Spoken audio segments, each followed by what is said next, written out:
Uma quarta-feira com cara de sábado, muitos jogos no meio da semana, num dia que era esperado uma quantidade menor de partidas, então teremos não vou dizer várias oportunidades, mas teremos vários jogos para acompanhar e buscaremos fugir das pegadinhas e encontrar as melhores oportunidades. O jogo de maior destaque em relação à liquidez no dia, provavelmente é o jogo da volta na FA Cup, da fase 4 da FA Cup, o jogo entre Aston Villa e Chelsea, primeiro jogo na casa do Chelsea 0-0, então com um empate a FA Cup ela obriga um replay do jogo com o mando invertido. Esse é um jogo que provavelmente terá uma liquidez bem interessante. Além disso, a gente vai falar das quartas de final da Taça de Portugal. Temos o Santa Clara enfrentando o Porto. Santa Clara, time da segunda divisão, enfrentando o Porto da primeira divisão. A Taça de Portugal já é mais importante do que a Taça da Liga de Portugal. Então, provavelmente teremos aqui times, pelo menos a maioria dos jogadores titulares, imagino eu, tá? E também temos Leiria e Sporting, União de Leiria, que também está na segunda divisão. O Sporting, nesse momento, é um dos principais times da primeira divisão de Portugal. Então,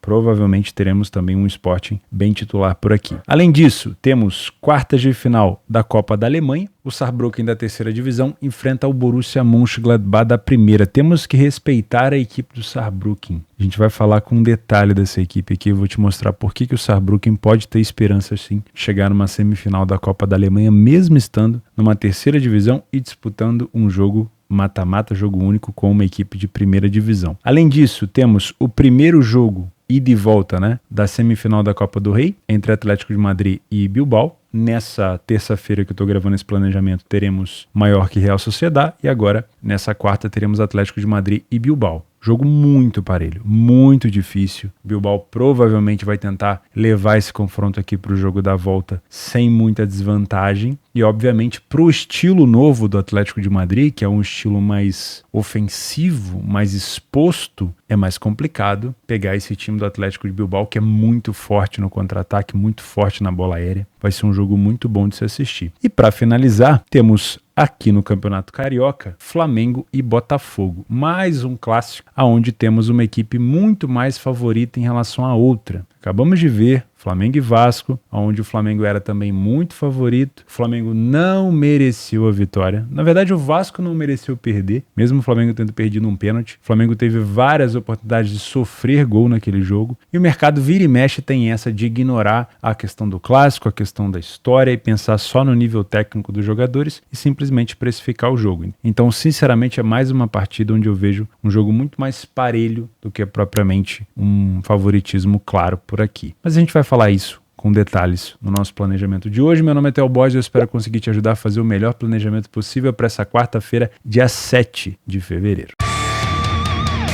Começamos o nosso planejamento 1h da tarde nas quartas de final da Taça de Portugal, uma competição já de nível bastante importante por aqui. O Porto enfrenta o Santa Clara, um clube nesse momento na segunda divisão. Não acho que o Porto já se classificou, não precisa nem entrar em campo só porque o Santa Clara é da segunda divisão, obviamente não. Mas talvez seja um Porto com uma expectativa de titularidade, né? E também um Porto um pouco mais agressivo, com um pouco mais de vontade no jogo. Claro, pelo fato do Santa Clara ser um time de segunda divisão nesse momento, a cotação do Porto vai ser sim uma cotação bem mais baixa. Esse jogo, ele é único, então vale a pena a gente ficar de olho nisso com mais atenção. Tá? Eu posso até, a gente pode, né, obviamente, olhar as estatísticas aqui do PDF de apoio, mas eu vou colocar frente a frente o desempenho do Santa Clara em casa na segunda divisão e o desempenho do Porto fora de casa na primeira divisão. E são níveis de enfrentamentos diferentes. Então sim, o Santa Clara é um excelente time em casa, sai na frente com muita frequência, falhou pouco em marcar, tem uma boa defesa. Tudo isso a gente pode elogiar. Porém, o enfrentamento é diferente. Se eu fosse comparar aqui, eu iria dizer aqui que é um jogo pau a pau. O Santa Clara, inclusive, faz bastante gol de cabeça. Enfim, se eu fosse olhar só para isso, eu diria que era um jogo muito mais parelho, mas a gente sabe que o nível de enfrentamento é diferente. O que eu quero olhar por aqui, eu olhei ali em cima um pouquinho na questão de iniciativa, né? Santa Clara realmente sai bastante na frente do placar, é uma equipe que no primeiro tempo não sofre tantos gols, marca o dobro de gols e tem uma boa bola aérea. Isso aqui já é uma informação relevante pra gente, tá? Outra situação são os momentos dos gols. Santa Clara acelera muito nos primeiros minutos, porém tem uma quantidade de gols sofridos bem alto também no primeiro tempo.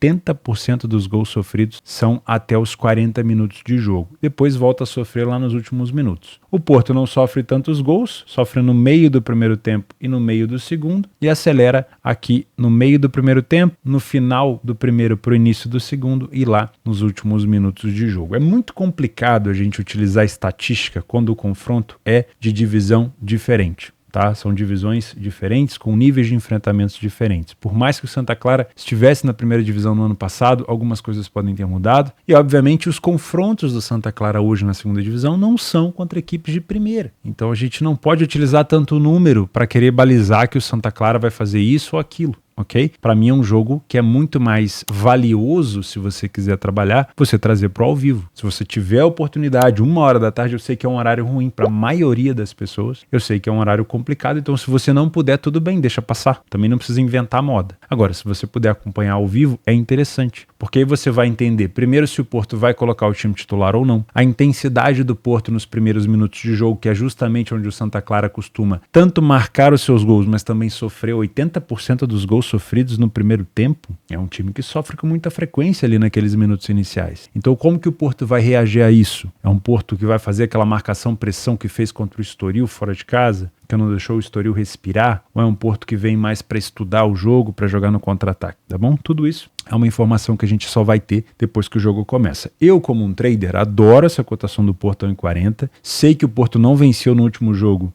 no Campeonato Nacional, mas jogou muito bem contra o Rio Ave. Criou muita oportunidade, a bola simplesmente não entrou. Então, se houver ali um replay daquele jogo, se o Porto estiver muito bem dessa maneira que foi o jogo contra o Rio Ave, eu vou querer trabalhar esse back favorito no Porto. Agora, eu preciso que o Porto me entregue intensidade e, principalmente por se tratar de um jogo de Copa, vontade, tá? Se o Porto está demonstrando para mim que ele quer decidir a qualquer momento, não necessariamente naquele momento que eu quero, aí eu prefiro ficar de fora, tá bom? Se você é um Panther por aqui, é provável que o Porto se classifique para as semifinais? É provável. Hoje temos um confronto de primeira contra a segunda divisão. Das últimas vezes que eles se enfrentaram, o Santa Clara sofreu gol em 13 partidas, e o Porto não perdeu no confronto direto há 4 jogos. Mas, com essa cotação a 1,40, eu acho que é um pouco mais arriscado por ser um jogo de Copa. Assim como a gente vai falar da Turquia, como a gente falou ontem, eu acho que você pode talvez esperar uma valorização dessa cotação. Quem sabe o Porto tenha dificuldade de marcar no primeiro tempo e acelere no segundo com uma cotação mais alta. Quem sabe o Santa Clara não saia na frente. Você pode tentar buscar alguma coisa nessa recuperação da equipe do Porto. De novo, no histórico aqui, o mais de 2,5 gols aconteceu em 5 das últimas 6 partidas entre eles. O Santa Clara sofreu gol para o Porto nas últimas 13 partidas consecutivas e o Porto saiu na frente no primeiro tempo, venceu o primeiro tempo em 8 das últimas 10, tá bom? Para você que gosta desse tipo de informação. Jogo para gols aqui somente se o Porto estiver na frente do placar. Aí eu gosto de pensar numa situação, quem sabe até para um 2,5, porque o Santa Clara terá que se expor, terá que buscar uma recuperação se estiver atrás do placar.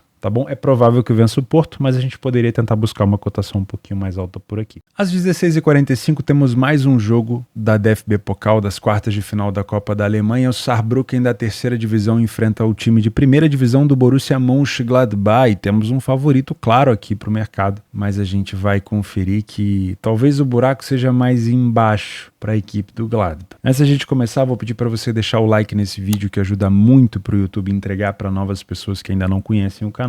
E se você já acompanha o canal, mas não é inscrito, fica o convite para você se inscrever, tá bom? Para a galera que já se tornou membro do canal, já tem o link do nosso canal exclusivo do Telegram. Você vai precisar acessar a aba assinatura e abrir os benefícios. Tem um linkzinho ali. Eu vou ver se eu consigo fazer um vídeo para explicar para vocês, mas não é difícil. É só acessar a aba assinatura, abrir ali os benefícios dos membros e você vai ver um link do Telegram ali embaixo, tá? Vamos começar entendendo qual foi o caminho do Saarbrücken nessa competição. O Saarbrücken começou na primeira fase enfrentando o Karlsruhe, uma equipe de segunda divisão, uma equipe muito difícil de se enfrentar, e esse jogo terminou 2-1, né? O Saarbrücken, deixa eu ver se ele saiu na frente do placar, saiu. Fez o primeiro gol, tomou um empate, e lá aos 90 minutos o Saarbrücken se classificou. Na segunda rodada, no sorteio, o Saarbrücken enfrentou quem? O Bayern de Munique. O Saarbrücken enfrentou o Bayern de Munique. Esse jogo começou 1-0 para o Bayern de Munique, gol do Thomas Müller. Depois, no último minuto do primeiro tempo, a equipe do Saarbrücken empatou o jogo e aos 96 minutos, o último lance de jogo, o jogo tinha sido aqui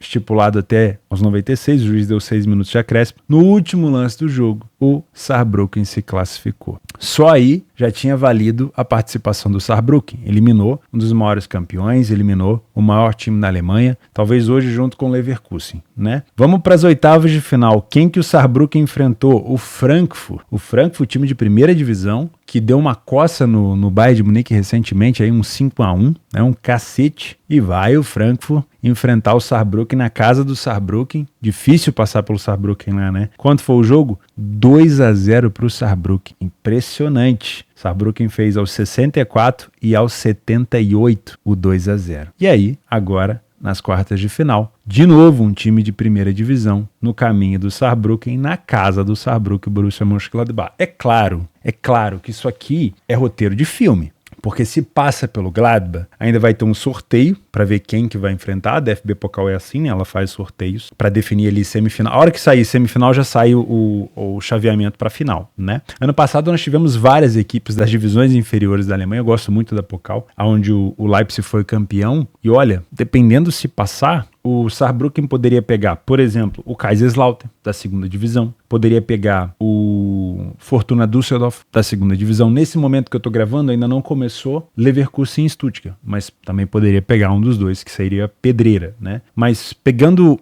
o Fortuna Düsseldorf ou o Kaiserslautern, teria uma chance, né, real de chegar numa final. Mas antes precisa passar pelo Gladbach. Então, tudo que eu tô falando aqui de roteirização para cinema, para filme, é claro que eu tô brincando, né? Eu tô só incendiando aqui esse jogo porque o Gladbach é mais time, né? Apesar de não viver um tremendo momento, é um time chato, né? Chegou a marcar gol agora contra a equipe do Gladbach, acabou de vencer o Stuttgart também na Bundesliga. É um time chato, é um time ofensivo, mas tem seus problemas defensivos. E é nisso, talvez, que o Saarbrücken vai se apegar. Eu não te aconselho, já vou falando de uma vez, eu não te aconselho olhar para essa cotação do Gladbach como única opção de trabalho, tá bom? A gente pode abrir aqui o nosso PDF de apoio e entender o que uma equipe é melhor que a outra, mas lembre-se que o nível de enfrentamento é ainda diferente. É ainda pior que Santa Clara e Porto, que Gaziantep e Fenerbahçe, que a gente vai falar nos jogos extras, que a gente falou ontem de Galatasaray e Bandırmaspor, que tá jogando agora 0-0, porque é terceira divisão contra a primeira, entende? Então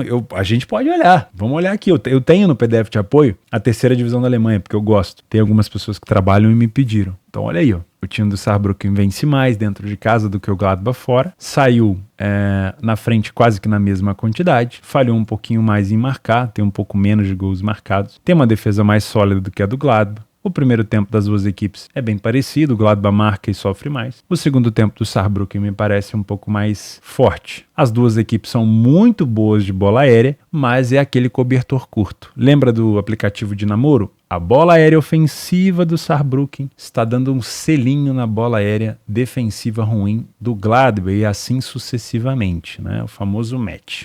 Mas isso aqui são estatísticas de terceira e de primeira divisão. Então, muito cuidado, tá? O que a gente viu com frequência, o Saarbrücken marcando nos minutos finais, contra o Karlsruhe, contra o Bayern de Munique. No segundo tempo também marcou 70 minutos contra a equipe do Frankfurt. Então é uma equipe que acelera no final e tem marcado também no finalzinho do primeiro tempo. O time do Borussia Mönchengladbach tem sofrido aqui nas extremidades, início e final de jogo e no final do primeiro tempo ou início do segundo. E tem marcado com muita frequência no meio do primeiro tempo e também aqui aos 71 até os 80 minutos de jogo. Se você é um trader assim como eu sinceramente não vou me arriscar, acho muito difícil que eu me arrisque, no match odds por aqui, para tentar buscar alguma coisa contra o Saarbrücken ou a favor do Gladbach, porque essa cotação do Saarbrücken próximo de 5 é uma cotação muito alta para uma equipe que eliminou o Karlsruhe, o Bayern de Munique e o Frankfurt. Eu acho que falta um pouquinho de respeito aqui e a gente pode ser surpreendido. É claro que ofensivamente o Gladbach é muito mais time. Eu acho que o Saarbrücken está classificando aqui no coração, né? No coração e no empenho junto com a torcida. Mas eu acho que o Gladbach ofensivamente é um time mais agressivo. Porém, eu tenho receio desses contra-ataques do Saarbrücken. Se você é um Panther, essa cotação do Gladbach 1,70 ela poderia ser ótima se fosse um amistoso. Mas como é um jogo de Copa único,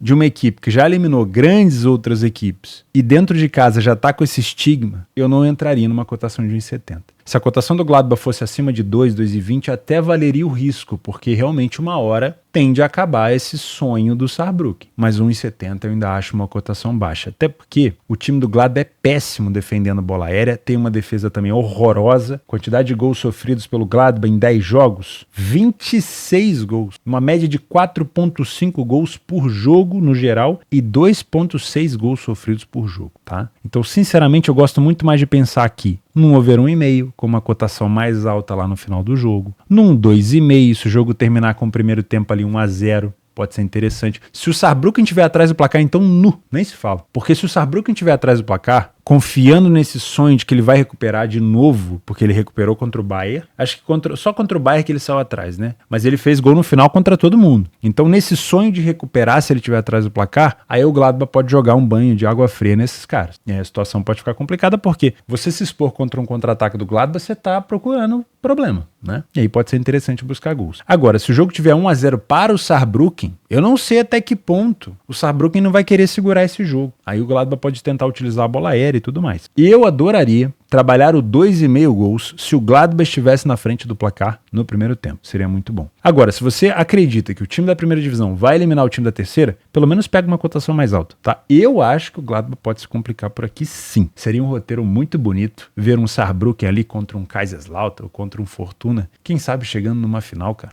Eu acho que seria muito interessante. Mas enfim, jogo é jogado e o Lambari é pescado. Às 17 horas, na quarta fase da FA Cup, jogo da volta, jogo espelhado na casa do Aston Villa e Chelsea. Jogo que na primeira partida, né, o jogo 1, foi horroroso, 0-0, chato. Sinceramente, Aston Villa acho que teve até um gol anulado, mas sinceramente não foi um jogo muito bom e eu vou ser sincero com vocês, não quero enganar vocês não. Tem tudo pra ser outro jogo merda. Mas tomara que não, tomara que esteja errado, vou até bater aqui na madeira. Último jogo do Aston Villa na Premier League, em casa, ele tomou um cacete aqui pro Newcastle, 3-1, perdeu uma invencibilidade de 17 jogos, aí fora de casa teve que descontar alguém, o Sheffield pagou o pato. O Aston Villa venceu o jogo contra o Sheffield por 5-0. Foi isso? Foi isso, 5-0. E o Chelsea, depois desse jogo contra o Aston Villa, tomou um cacete do Liverpool 4-1 em Anfield e depois tomou um cacete em casa pro Wolverhampton. Local da ocorrência dentro de casa. 4 gols sofridos em cada jogo, um total de 8 gols em 2 partidas. Impressionante. Como chega bem o Chelsea para esse confronto, hein? Tomara que seja um jogo pelo menos de gols, meus amigos. Ninguém merece. Enfrenta o Aston Villa 0-0. Enfrentou o Middlesbrough 6-1. Enfrentou o Preston City 4-0. Aí enfrentou o Aston Villa 0-0. Aí depois toma 4 do Liverpool, toma 4 do Wolverhampton. Pô, pelo amor de Deus, que esse pelo menos seja um jogo de gols. É o que a gente espera, né? Os últimos jogos entre eles, anota aí pra você que é supersticioso. O Aston Villa não perde há 4 partidas, não sofreu gol em 4 partidas e tivemos um menos de 2,5 gols nas últimas 5 vezes consecutivas que eles se enfrentaram. Não é uma expectativa boa para quem gosta de gols. Olha só os últimos jogos. 1-0, 2-0, 1-0 e 1-0. Tomara que seja um 5-5. Tomara, cara. De verdade. Utilizando o nosso PDF de apoio, o Aston Villa não é porque perdeu para o Newcastle que deixou de jogar bem em casa, não. O problema é que aqui é FA Cup, não é Premier League. Mas vamos utilizar os dados de Premier League porque o nível de enfrentamento é igual. O Aston Villa sai mais na frente do placar. Não falhou em marcar em nenhum jogo em casa, nem quando perdeu para o Newcastle. Conseguiu marcar um golzinho. Fica sem sofrer gols em poucos jogos, né? Uma defesa relativamente vazada, tem uma média de um gol por jogo, nada acima da média. O Chelsea não sai na frente em mais de 20% dos jogos. É impressionante. A comparação com o Aston Villa é brutal, chega a ser engraçado. Falhou pouco em marcar, porém o número de gols marcados é quase metade do que o Aston Villa consegue produzir. E nos gols sofridos, a equipe sofreu 10 gols a mais do que o Aston Villa, uma média quase de 2 gols sofridos por jogo. O primeiro tempo do Aston Villa é melhor, com mais vitórias, o número de derrotas é igual, o número de gols marcados é maior do Aston Villa, mas o número de gols marcados do Chelsea é alto também, e o número de gols sofridos do Aston Villa é menor. No segundo tempo, o Aston Villa reduz um pouco o número de vitórias, mas aumenta o número de gols, reduz para 0 o número de derrotas, e aí o Chelsea consegue superar com muita força, quase 65% de derrota no segundo tempo e quase o dobro de gols sofridos em relação ao adversário, foi o dobro de gols sofridos em relação ao primeiro tempo. Tá? Então é uma superioridade aqui do time do Aston Villa, mas perceba que é uma superioridade onde o Chelsea continua marcando 9 gols. Tinha tudo para ser um jogo muito bom para gols esse confronto, né? Historicamente é que tem sido uma merda. Nas bolas aéreas, o Aston Villa é uma equipe muito forte de cabeça, não sofreu ainda muitos gols de cabeça por aqui, na verdade não sofreu nenhum, mas o time do Chelsea é aquele cobertor curto, marca de cabeça, marca de escanteio, mas sofre muito de cabeça. Eu acho que é aqui que tá o nosso querido mel, tá? O mel de abelha que você tá procurando é por aqui. Talvez um Aston Villa, mesmo num jogo xoxo, um jogo ruim, talvez um Chelsea vencendo por 1-0 ou um jogo 0-0 se arrastando, o Aston Villa pode utilizar da bola aérea, inclusive tem um excelente treinador de set piece para poder marcar o seu gol aqui contra o Chelsea. Fica de olho na bola aérea. Nos momentos dos gols, temos a aceleração das duas equipes nos minutos finais, mas aí de nada adianta se o jogo tiver 0-0. Pelo menos um jogo desempatado para que a gente tenha aqui um desespero no final, né? Por favor. O Aston Villa tem sofrido bastante nas meiucas, né? Meio do primeiro e meio do segundo tempo. Já o Chelsea sofre bastante no meio do segundo tempo e no finalzinho. Se você é um trader por aqui, é um jogo pra gente não trazer viés, mas você pode olhar com um pouco de carinho para essa iniciativa do Aston Villa. Se o Chelsea não conseguir neutralizar essa agressividade que o Aston Villa costuma mostrar em casa, principalmente depois de ter tomado um cacete em casa pro Newcastle, a gente pode ter uma expectativa para trabalhar contra o Chelsea nesse primeiro tempo, desde que o Aston Villa, de fato, consiga se livrar desse controle do Chelsea, dessa marcação, e consiga controlar o jogo. Se você é um punter por aqui, eu não consigo induzir você para um lado ou para o outro só beirando estatística. Porque eu também gosto muito de ver a questão da necessidade. E esses últimos 2 jogos, onde o Chelsea tomou 2 cacetes, com 8 gols sofridos em 2 partidas, pode fazer com que o Chelsea queira dar uma resposta, ok? O que me preocupa? A minha preocupação é o Chelsea querendo dar uma resposta, mas muito contido. Não vindo para cima igual um maluco, mas ali um pouco mais controlado, quem sabe tentando arrumar um golzinho ou levando esse jogo para os penais. Então eu tenho um pouco mais de receio de te indicar uma coisa ou outra. Se fosse pensar somente em estatística, no que consegue produzir hoje de futebol, e o Chelsea não é um time tão bom assim, eu olharia com carinho para esse dupla chance do Aston Villa, ou para esse empate anula do Aston Villa. Mas eu respeito essa fase ruim do Chelsea, porque sempre quando o time acumula um momento ruim, ele vai lá e tenta dar uma resposta. Te indicar para um lado ou para o outro é um pouco mais complexo. Em relação ao mercado de gols, eu adoraria... Esse jogo tem tudo para abrir e ser um jogaço, mas ele precisa do primeiro gol. Tentar trabalhar gols aqui no 0-0 é de novo se arrastar num jogo com um potencial para terminar 0-0. Então eu prefiro, se for para trabalhar gols, que o Aston Villa esteja na frente, forçando o Chelsea a se expor, contra-atacando, ou que o Chelsea esteja na frente, forçando o Aston Villa a se expor para contra-atacar. Um 0-0 aqui, eu tô fora, tá? Tem muita cara de jogo under esse jogo, mas tomara que não. Tomara que seja um jogo muito bom de se trabalhar. 5h30 da tarde, nas semifinais da Copa do Rei, jogo de ida, o Atlético de Madrid recebe o Bilbao dentro de casa. A gente tem que tomar cuidado na hora dessa análise, porque é um jogo de 180 minutos. E aí, a necessidade está diluída em 2 jogos. Essa cotação do Atlético, na minha opinião, ela é justa. O time eliminou o Real Madrid, mas o Bilbao eliminou o Barcelona, né? Então podemos ter aqui um dos vencedores da competição,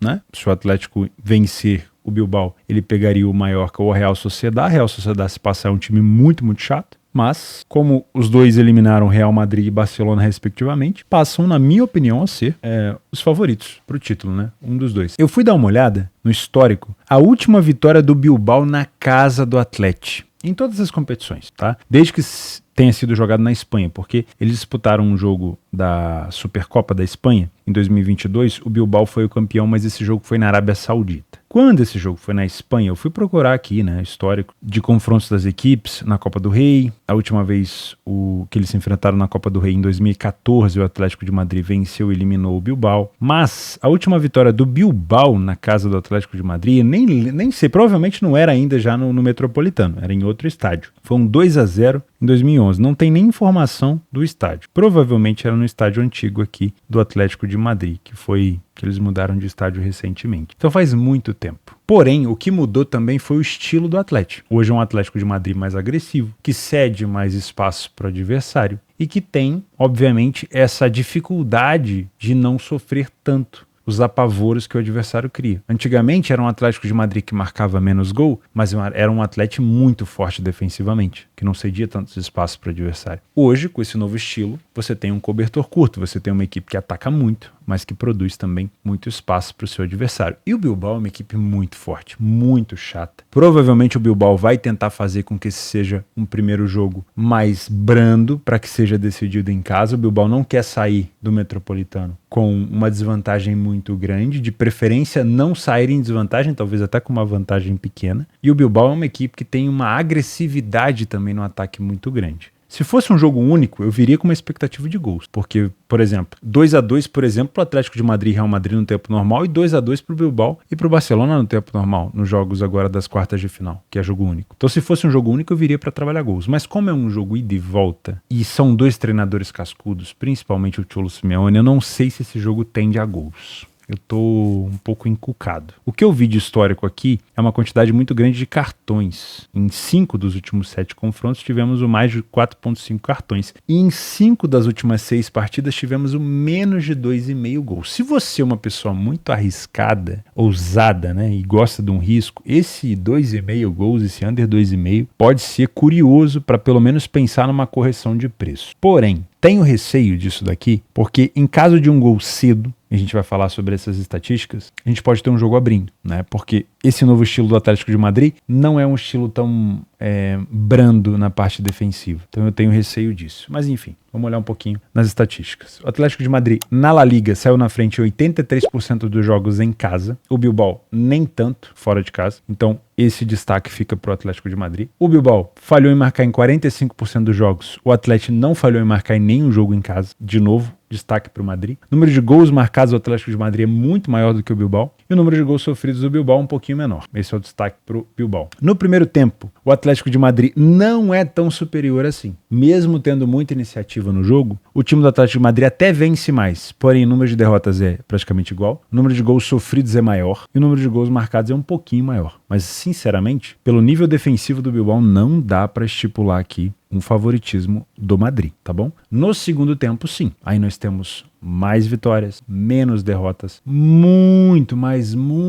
gols marcados do que o adversário e um pouquinho menos de gols sofridos. Apesar de igualar nos gols sofridos, eu prefiro colocar aqui como um segundo tempo mais favorável para o Atlético de Madrid. As duas equipes são muito boas na bola aérea, mas temos um cobertor curto aqui. O Bilbao é uma equipe que sofre também nesse fundamento, então o Atlético de Madrid pode aproveitar. Outra coisa que me chamou a atenção foi a quantidade de gols de fora da área que tem sofrido o Atlético de Madrid. E o Bilbao é um bom finalizador nesse fundamento, tá bom? Nos momentos dos gols, temos a aceleração do Bilbao nos primeiros minutos, e aqui é que vale o nosso cuidado na hora de trabalhar no Match Odds, principalmente se você é um trader, tá? E temos vamos dizer assim, uma desorganização maior do Bilbao no segundo tempo. Então temos um time muito forte no primeiro, mas muito desorganizado no segundo, né? É 8-80. Já o time do Atlético de Madrid acelera muito no finalzinho do primeiro tempo e também no meio do segundo. E tem sofrido gols com frequência nos últimos minutos de jogo, assim como a equipe do Bilbao. Se você é um trader por aqui, é um jogo para leitura ao vivo, não te aconselho se abraçar em nada no pré-live. Se você sabe aproveitar a correção de preço no under, pode ser uma opção olhar para esse 2,5. Mas se você trabalha pré-live, cruza os braços e deixa correr posição, não acho que é uma boa para você, tá? Existe uma grande diferença entre você vir para cá, por exemplo, com um estilo do Atlético de Madrid mais ofensivo e tentar buscar uma correção no under em alguns momentos, do que você que entra no under 2,5 e deixa correr até o final. São dois estilos completamente diferentes, tá?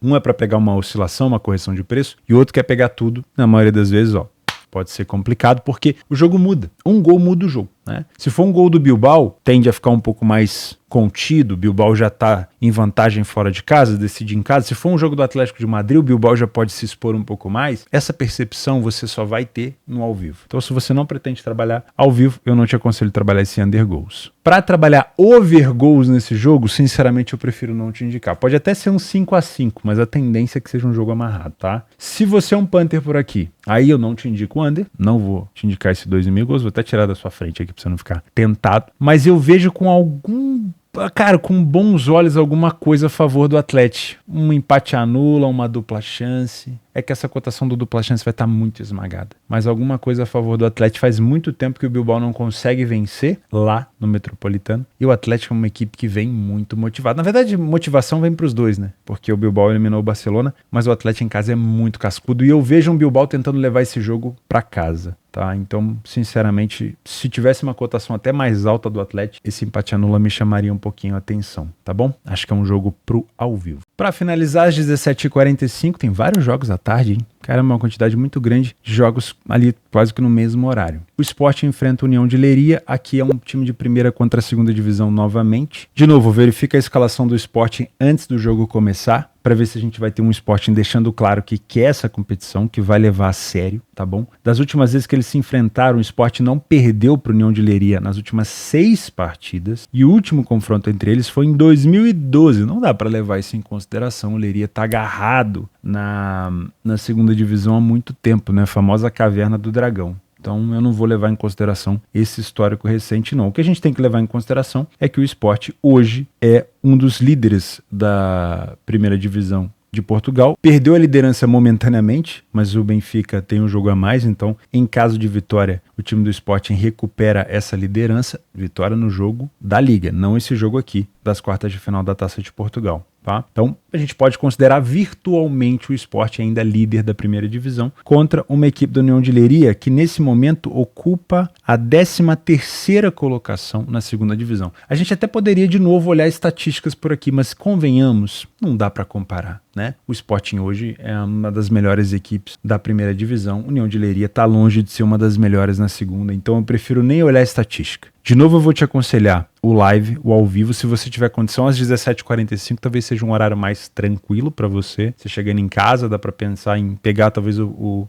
finalzinho do primeiro tempo. Eu, como um trader, venho para buscar uma grande superioridade do Sporting se de fato ela acontecer. Se o Sporting estiver massacrando esse jogo, a gente vai ter uma estabilização do preço, a gente vai poder trabalhar nessa estabilização, o mercado vai se comportar completamente lateralizado e a gente vai poder ficar a favor do Sporting por aqui. Quer aprender mais sobre esse estilo de trade? Clica aqui embaixo no link do meu curso, ele é completo, gratuito, você vai aprender muito sobre o trade esportivo, do iniciante até o avançado, não ter pegadinha, e aproveita o bônus novo da Betfair de reembolso para novos usuários, focado nos estudantes, nos usuários que estão aprendendo, tá? Não é bônus de pegadinha, com letrinha miúda, com rollover, que você tem que apostar o bônus 200 vezes para sacar, não, é um bônus de reembolso de até R$200, porque iniciante faz cagada e se você fizer cagada você vai ser pelo menos reembolsado um pouquinho, tá? Clica no link aí embaixo para você aproveitar o bônus e também tem um link aqui que o William deixa para você aprender sobre esse bônus para ver se vai de encontro com o que você precisa, tá? Se você é um punter, o melhor dos mundos aqui é esperar uma cotação mais elevada, tá bom? Nesse momento, por exemplo, joga aqui o Galatasaray com o Bandırmaspor. O Galatasaray já vence por 3-1. Deu oportunidade esse jogo? Provavelmente não. E paciência, vamos pro próximo jogo. Se no jogo contra o Santa Clara o Porto tiver complicação, você pode tentar buscar uma odd mais alta. Se o Sporting tiver uma complicação no primeiro tempo, você pode tentar buscar uma odd mais alta. Agora, se nenhum dos três der oportunidade, se o Sporting vencer no primeiro tempo, né, sair vencendo o jogo, se o Porto também marcar muito cedo, paciência, vamos embora para a próxima. Só toma cuidado com essas cotações esmagadas aqui de 1,20, 1,22, ela passa a sensação de segurança. Eu vejo muita gente por aí olhando para esse tipo de cotação e tendo essa sensação de segurança. É claro que você vai acertar mais vezes que errar. É claro, a probabilidade dessa odd é muito mais alta. É óbvio que ela vai te dar mais dinheiro no curto prazo, porque você tende a acertar mais ela. Mas no longo prazo, essas cotações, como o punter, deixando correr até o final, juntando em bilhete, completando bilhete, deixando correr, não vão te dar dinheiro, tá bom? Ela vai te passar a sensação. 1,20, 1,14, 1,12, 1,11, vai te dar a sensação, óbvio, que é uma cotação boa. Por quê? Porque ela quase sempre te dá lucro, mas você está esquecendo do longo prazo. Quantos prejuízos, quantos lucros você precisa para recuperar um prejuízo desse? Né? Aqui numa cotação de 1,20 é 5-1, né? Numa cotação de 1,10 é 10-1. Então, se é 5-1, você tende a acertar 4. Pô, é fácil, né,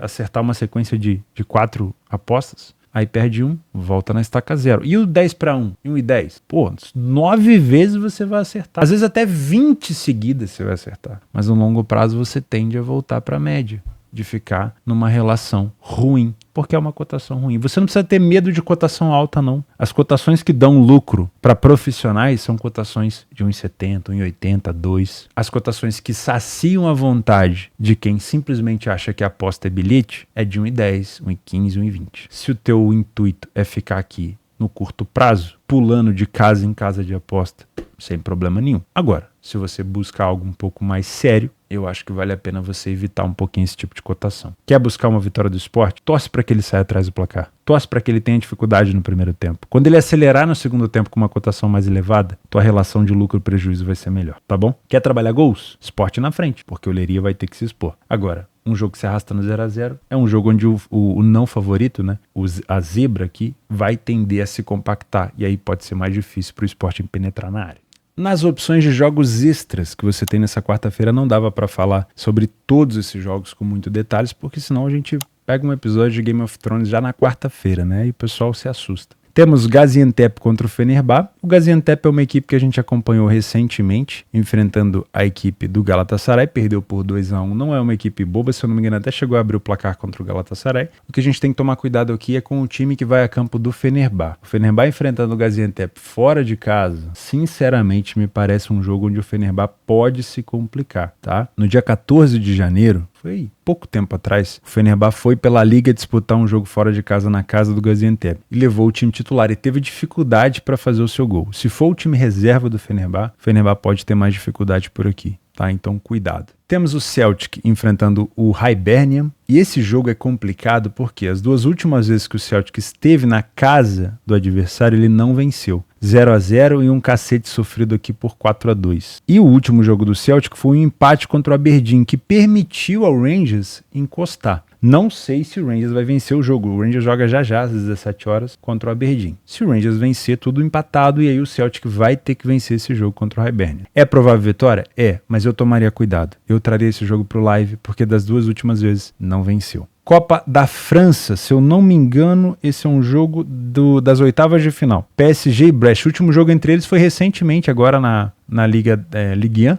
né, francesa. O PSG chegou a abrir 2-0 e tomou um empate 2-2. Quem sabe o Mbappé, né, já anunciando saída, queira fechar ali um ciclo de títulos no PSG, pode querer também se vingar aqui do último empate, pode ser um jogo interessante, jogo único aqui entre PSG e Brest, é um adversário chato, mas eu acho que o PSG, se levar a sério, pode tentar buscar a vitória. Favoritos que podem se complicar, já falamos do Mönchengladbach e temos o Flamengo contra o Botafogo. O Flamengo tem um nível técnico melhor que o Botafogo? Acredito que sim. Tem um elenco melhor que o Botafogo? Acredito que sim, mas a gente tem uma cotação que praticamente vai contra a história do clássico, que ignora um pouco a tradição do Campeonato Carioca, do clássico carioca. Então, sinceramente, a gente viu agora Flamengo e Vasco. O Flamengo teve até algumas boas chances, teve um pênalti perdido, mas o Vasco teve várias chances, teve bola tirada em cima da linha pelo Léo Pereira, pelo goleiro do Flamengo. Então, sinceramente, eu traria esse jogo pro live, tá? Não viria comprando esse favoritismo em clássico, não gosto disso. Para over goals, temos o Feyenoord contra o AZ Alkmaar. Esse é um jogo das quartas de final, jogo único. O último jogo entre eles agora na Liga foi apenas 1-0, mas se tratando de Copa da Holanda, pode ser um jogo interessante para gols, desde que a gente tenha um placar desempatado, tá bom? Eu prefiro, acho que mais interessante. Jogos para correção de preço, temos o Mainz com o Union Berlim, já falamos do Aston Villa e Chelsea, do Atlético de Madrid e o Bilbao. Tem o Santos contra o Corinthians. Nesse momento o Corinthians está numa crise danada, né? Tem sido complicado trabalhar os jogos do Corinthians. O último jogo, um cacete sofrido pelo Novo Horizontino, que já havia complicado a vida do Palmeiras. O Corinthians não vence aqui há muito tempo. 4 jogos de derrotas seguidas, né? Ituano, São Bernardo, São Paulo e Novo Horizontino. Inclusive a derrota para o São Paulo, que terminou ali uma invencibilidade de 10 anos na Arena Corinthians. Nas semifinais da Copa das Nações Africanas, Nigéria e África do Sul, e Costa do Marfim e Congo. Vale a pena ficar de olho nesses jogos, apesar da qualidade ser bastante duvidosa. Tem o Al Ittihad na Arábia Saudita, o Nottingham Forest com o Bristol City na FA Cup, primeiro jogo 0-0 também. Libertadores, pré-Libertadores entre Aurora e Melgar. E o São Paulo pega o Água Santa depois do título da Supercopa Rei contra o Palmeiras. Aí tem que ver se o São Paulo tá de ressaca, se não tá. Mas enfim, é uma opção. Eu ficando por aqui, muito obrigado pela sua companhia, pela sua audiência e a gente se vê amanhã.